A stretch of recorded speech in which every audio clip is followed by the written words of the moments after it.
Continue with the chapter Accounting Procedure, Rules of Debit and Credit. In this video, we are going to discuss question 3 of this chapter of T-shape account. And the question is, from the following particulars, prepare the account of Sultan, the proprietor of the business. आपको बोला गया है कि आपने सुल्तान का account बनाना है और सुल्तान कौन है? कंपनी का प्रोप्राइटर, मतलब कंपनी का ऑनर है। मतलब हमें कौन सा अकाउंट बनाने के लिए बोला गया है? सुल्तान कैपिटल अकाउंट। अब हमें कैपिटल अकाउंट का रूल पता है कि अगर कैपिटल डिक्रीज होती है तो हम डेबिट करते हैं, मतलब माइनस। अगर कैपिटल इंक्रीज होती है तो हम क्रेडिट में लिखते हैं प्लस। सो अगर कैपिटल डिक्रीज होगी तो डेबिट में हम क्या लिखेंगे? डिक्रीज और माइनस। और अगर कैपिटल इंक्रीज होगी तो क्रेडिट में लिखेंगे इंक्रीज, मतलब प्लस। और ये हमारे अमाउंट वाले दो कॉलम। सो सुल्तान अकाउंट बनाने के लिए बोला गया है सुल्तान कैपिटल अकाउंट। सो मालिक का सुल्तान कैपिटल अकाउंट लिख लिया। अगर वो डिक्रीज हो रही है कैपिटल तो डेबिट साइड, अगर कैपिटल इंक्रीज होगी तो क्रेडिट साइड। फर्स्ट ट्रांजेक्शन आपके पास है कैपिटल इंट्रोड्यूस ₹30,000 कि 30,000 के साथ कैपिटल इंट्रोड्यूस, मतलब बिजनेस में कैपिटल 30,000 लेकर आई गई। सो कैपिटल आ गई, सो कुछ नहीं लिखा गया तो मतलब कैश आ गया। आपके पास कैपिटल कितनी आ गई है? 30,000 की।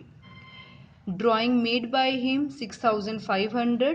ड्राइंग्स का क्या मतलब होता है? जब कोई कंपनी का ऑनर होता है वो कंपनी में से पैसा विड्रॉ करवा लेता है अपने पर्सनल काम के लिए, और जिससे उसकी जो कैपिटल है वो कम हो जाती है। क्योंकि वो अपनी कैपिटल में से कुछ पैसा विड्रॉ करके अपने पर्सनल काम के लिए उससे इस्तेमाल कर लेता है। कैपिटल कम होगी, जब डिक्रीज होती है तो हम कौन सी साइड शो करते हैं? Debit side. तो यहाँ मैंने लिख दिया सेकेंड ट्रांजेक्शन जो है दैट इज ड्राइंग्स उसने की है 6,500 की। Then third is further capital introduced, और कैपिटल वो कंपनी में लेकर आया, मतलब कैपिटल हमारी इंक्रीज हो जाएगी। जब कैपिटल इंक्रीज होगी तो हम कौन सी साइड शो करते हैं? Credit side. तो यहाँ मैंने लिख लिया कि वो और पैसा ले आया as a capital. So cash capital लिख लिया कितना? 22,000। Then fourth is profit made for the period 7,500। Profit made मतलब साल के दौरान उसने कितना प्रॉफिट अर्न किया? 7,500। हम सभी को पता है कि जब प्रॉफिट होता है तो वो कैपिटल में प्लस हो जाता है, अगर लॉस होगा तो वो कैपिटल में से माइनस होगा। अब प्रॉफिट कैपिटल में प्लस होगा, मतलब उससे कैपिटल हमारी और इंक्रीज हो जाएगी। सो यहाँ मैंने लिख लिया प्रॉफिट अर्नड, कितना प्रॉफिट अर्न किया? 7,500। दोबारा से देख लेते हैं। सबसे पहले वाली ट्रांजेक्शन में था कि कैपिटल इंट्रोड्यूस की गई, मतलब कैपिटल लेकर आई गई, इससे हमारी कैपिटल का बैलेंस इंक्रीज हो गया। जब इंक्रीज होता है तो क्रेडिट कर दिया। सेकंड है ड्राइंग्स मेड बाय हिम, वो कुछ कैपिटल में से पैसा विड्रॉ करके घर ले गया। जब वो घर लेकर जाता है तो कैपिटल कम हो जाती है, डिक्रीज हो जाती है, सो हमने डेबिट में लिख दिया।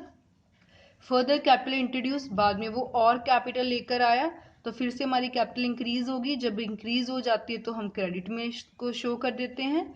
Then last is profit for the period, कि प्रॉफिट जो है वो अर्न किया गया। जब प्रॉफिट हम अर्न कर लेते हैं तो हमारी कैपिटल में प्लस हो जाता है। तो मैंने इसको कौन सी साइड शो कर दिया? Credit side. अब हमने टोटल करना है, तो अगेन मैंने दो लाइनें छोड़कर इसका टोटल करना है, क्योंकि मुझे नहीं पता बैलेंस कौन सी साइड आता है। तो अगर हम इस साइड का करें, यहाँ आपके पास आ रहा है 30,000, 22,000, 7,500। तो इसको हमने प्लस किया, ये आपके पास आ गया 59,500। तो अगर हम इस साइड देखें तो इस साइड आपके पास सिर्फ 6,500 है, मतलब आपकी कौन सी साइड बैलेंस कम आ रहा है? आपकी डेबिट साइड बैलेंस कम आ रहा है। तो यहाँ मैंने लिख दिया बैलेंस।